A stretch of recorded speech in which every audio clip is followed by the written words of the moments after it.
ডিম যদি এভাবে রান্না করেন তাহলে মাংসের আর প্রয়োজন পড়বে না।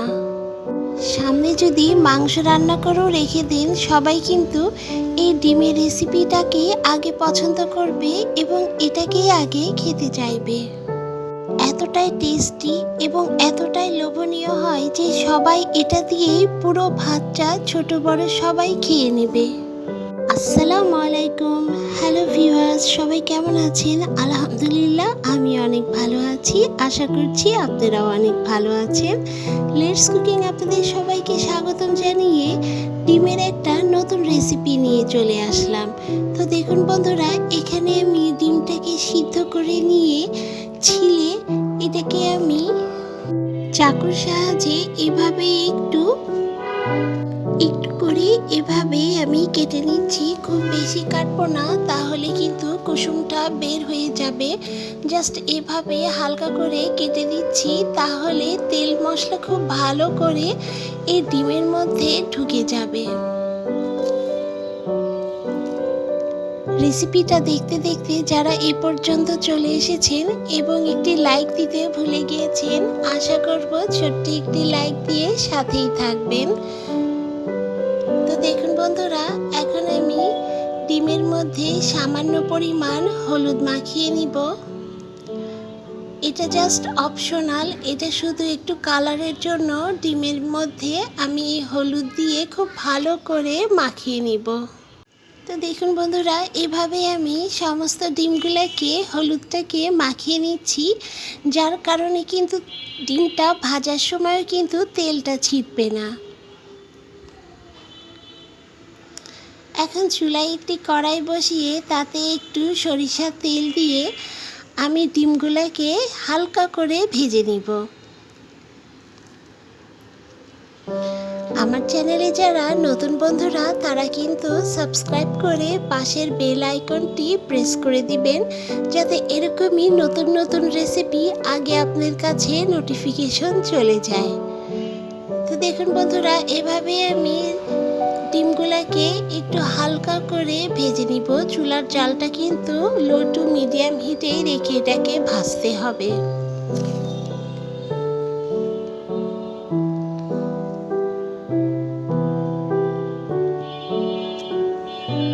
তো এখন আমি ডিমগুলোকে তুলে নিচ্ছি।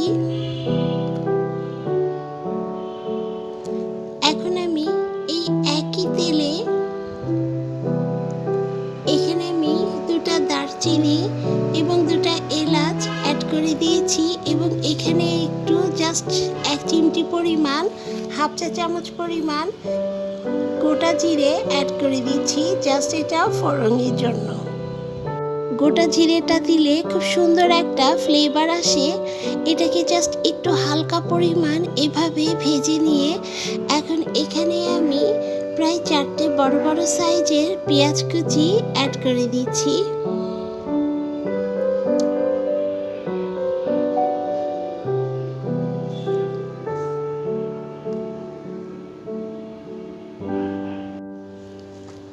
পেঁয়াজটাকে কিন্তু আমি একটু হালকা ব্রাউন ব্রাউন করে এটাকে ভেজে নিব।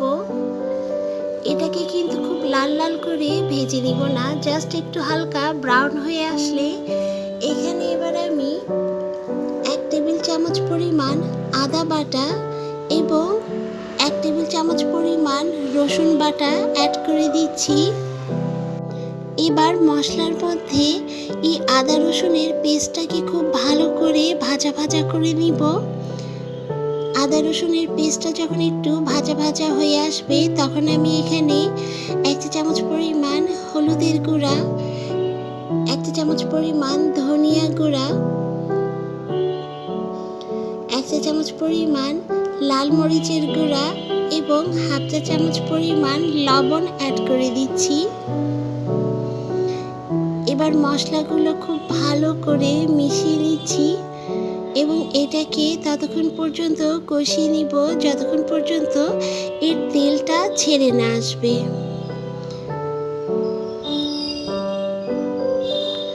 তো দেখুন বন্ধুরা, যখন তেলটা ছেড়ে আসবে তখন আমি এখানে সামান্য পরিমাণ পানি অ্যাড করে দিচ্ছি।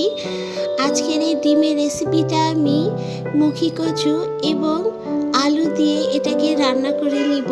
এখানে আমি জাস্ট একটা বড় সাইজের আলু দিয়েছি এবং এখানে আমি 3-4টা একটু বড় সাইজের মুখী কচু এইভাবেই কেটে অ্যাড করে দিয়েছি। আলু এবং এই কচুটাকে একটু ভালো করে কষিয়ে নিচ্ছি।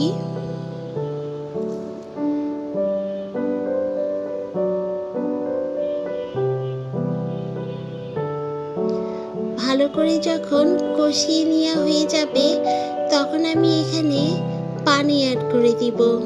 তো দেখুন বন্ধুরা, এখানে আমি ঝোলের জন্য পানি অ্যাড করে দিচ্ছি। রেসিপিটা কেউ স্কিপ করবেন না, তাহলে কিন্তু অনেক কিছুই আছে কিন্তু শেষ পর্যন্ত বুঝতে পারবেন না। তাই সবাইকে শেষ পর্যন্ত থাকার অনুরোধ রইল। তো দেখুন বন্ধুরা, ডিমগুলো আমি অ্যাড করে দিয়েছি ঝোলের মধ্যে। এখন একটি ঢাকনা দিয়ে আমি 10 মিনিট এটাকে চুলার জালটাকে একটু লো করে রান্না করে নিব। তো 10 মিনিট পরে আমি ফিরে আসছি। আমি এটাকে 5 মিনিট পরে একটু করে চেক করে দেখছিলাম যাতে সিদ্ধ হয়েছে কিনা। তো এখন আমি এখানে 1 চা চামচ পরিমাণ জিরা গুঁড়া এবং সামান্য কিছু ধনিয়া পাতা এবং কয়েকটা কাঁচামরিচ অ্যাড করে দিয়েছি। দিয়ে খুব ভালো করে মিশিয়ে নিচ্ছি। রেসিপিটা ভালো লাগলে সাবস্ক্রাইব করে সাথে থাকতে পারেন, আর বেশি ভালো লাগলে শেয়ার করে সবাইকে দেখার সুযোগ করে দিতে পারেন। তো দেখুন বন্ধুরা, একটা এত সহজ একটা রেসিপি খেতে এতটা অসম্ভব মজাদার। তো তাই সবাইকে একবার হলো এইভাবে রান্না করার রিকোয়েস্ট থাকবে। দুপুরে যদি গরম ভাতে এরকম একটি রেসিপি থাকে তাহলে কিন্তু আর কিছুই লাগবে না। সবাই কিন্তু আঙুল চেটেপুটে খেয়ে নেবে এবং আপনার সবাই রেসিপি জানতে চাইবে। তো দেখুন বন্ধুরা, ডিমটা কিন্তু একদম আমার রান্না করা হয়ে গিয়েছে। এখন আমি চুলার জালটাকে একদম লো রেখে এইভাবেই 5 মিনিট রেখে দিয়েছিলাম। 5 মিনিট পরে এটাকে সার্ভ করে দেখাচ্ছি। দেখুন বন্ধুরা, কতটা পরিমাণ লোভনীয় লাগছে এবং খেতে কিন্তু অসম্ভব মজার হয়েছিল। তাই রেসিপিটা ভালো লাগলে অবশ্যই লাইক করবেন এবং বেশি বেশি করে শেয়ার করে দিবেন বন্ধু এবং পরিবারের মাঝে। তো আজকের মতো এ পর্যায়েই সবাই ভালো থাকবেন, সাবধানে থাকবেন এবং বেশি বেশি করে কমেন্টস করে জানাবেন কেমন লাগলো আজকের রেসিপিটা।